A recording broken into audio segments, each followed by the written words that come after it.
গোলাপ ফুল ভালোবাসার মূর্ত প্রতীক। আসসালামু আলাইকুম, কেমন আছেন সবাই? আশা করি আল্লাহর অশেষ সহমতে আপনারা সবাই খুব ভালো আছেন। আমার আজকের ভিডিওটি গোলাপ ফুলকে নিয়ে। হ্যাঁ, গোলাপ ফুল তো সবাই খুব ভালোবাসে এবং এটা ভালোবাসার প্রকাশ করার একটি প্রতীক হিসেবে আমরা ব্যবহার করে থাকি। কে ভালো না বাসে এই গোলাপকে? কিন্তু বাংলাদেশে এই গোলাপ সব জায়গায় অ্যাভেলেবেল পাওয়া যায় না। বলতে পারেন বাজারজাতকরণের জন্যে পাওয়া যায় না, কিন্তু আমরা সবাই আমাদের বাসায় বা আঙিনায় গোলাপ গাছ রোপণ করে থাকি। আমি বলছি সাভারের গোলাপ গ্রাম সম্পর্কে। সাভারের গোলাপ গ্রাম, এইখানে গোলাপের চাষ করা হয় এবং গোলাপ চাষের একটি উপযুক্ত স্থান। এখানে আছে তুরাগ নদী, যার তীরবর্তী অঞ্চলে প্রচুর পরিমাণে গোলাপ চাষ করা হয়ে থাকে।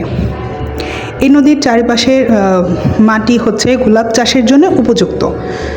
এখান থেকে এত পরিমাণে গোলাপ কেনা বেচা করা হয় যা বলার বাহিরে। এখন গোলাপের মৌসুম, চারিপাশে শীতের প্রকৃতি, একদম অতিথি পাখিতে ভরপুর। ঘুরতে আসলে একদম মন জুড়িয়ে যাবে। আপনি বাংলাদেশের যে কোনো জায়গা থেকে এখান থেকে পাইকার মূল্যে গোলাপ ফুল কিনে নিয়ে যেতে পারবেন। আজ আমি আপনাদের এমন একটি স্থান সম্পর্কে বলবো, যেই স্থানে বাংলাদেশের সবচাইতে বেশি গোলাপ ফুলের চাষ করা হয়।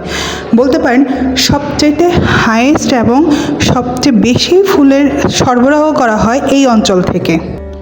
এখানে যে শুধু ফুলের বাগানের জন্য বিখ্যাত তা না, প্রকৃতির এমন সুন্দর একটি পরিবেশ এখানে তৈরি হয়ে আছে যা বলার বাহিরে। এখানে না আসলে আপনার নিজ চোখে যদি আপনি এখানকার প্রকৃতিকে উপভোগ না করেন, তাহলে আপনি এখানকার সৌন্দর্যকে ডিসক্রাইব করতে পারবেন না।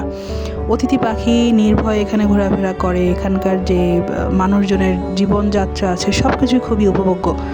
এখন ঢাকা থেকে আপনি এই জায়গায় আসবেন কীভাবে, আমি সেই লোকেশনটা জানিয়ে দিচ্ছি। সাভারে আসতে হলে আপনি যে কোনো বাসে আসতে পারেন। যদি নারায়ণগঞ্জ থেকে আসেন তাহলে মমিতা বাস আছে, এছাড়াও কিছু কিছু বাস সার্ভিস আছে, সাভার পরিবহন আছে, ওগুলোতে করে আপনি আসতে পারেন। এসে যদি সাভার স্ট্যান্ডে নেমে বিরুলিয়া বলেন, তাহলেই আপনাকে যে কোনো অটো বা রিক্সাওয়ালা এখানে নিয়ে আসবে। আপনি চাইলে এখান থেকে প্রচুর পরিমাণে ফুল সংগ্রহ করতে পারেন, বা বিয়ে বা কোনো অকেশনের জন্য প্রয়োজন হলে আপনি এখান থেকে পাইকারি রেটে ফুল নিয়ে যেতে পারেন। সারাদিন ফুল তোলা হয় এবং রাতের বেলা, বিকেলবেলা বিশেষ করে ফুল কাটা হয় এবং রাতের বেলা এখানে ব্যবসা করা হয়। একদম সকাল পর্যন্ত কেনা বেচা করা হয়। সকালে এখানে বাংলাদেশের সারা জায়গা থেকে ফুল নিয়ে যায় এবং যার যার অঞ্চলে বিক্রি করে। এই যে দেখতেছেন এত এত ফুলের সমাগম, এখানে সব কিছু বিকেল থেকে ফুল কেটে এনে রাখা হয়েছে। সকালের মধ্যে এগুলি সব বিক্রি হয়ে যাবে। যার যার অঞ্চলে নিয়ে এই ফুলগুলো বিক্রি করা হবে।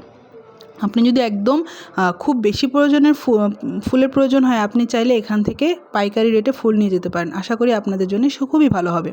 আর আমার সম্পূর্ণ ভিডিও আপনাদের কাছে কেমন লেগেছে অবশ্যই আপনি আমাদেরকে জানাবেন। লাইক, কমেন্ট এবং সাবস্ক্রাইব করে পাশে থাকবেন। আর হ্যাঁ, যদি কেউ সাভার বিরুলিয়াতে ঘুরতে এসে থাকেন, তাহলে এই অঞ্চলটি কেমন লেগেছে আপনি অবশ্যই আমার কমেন্ট বক্সে জানাবেন। ধন্যবাদ। আসসালামু আলাইকুম। আল্লাহ হাফেজ।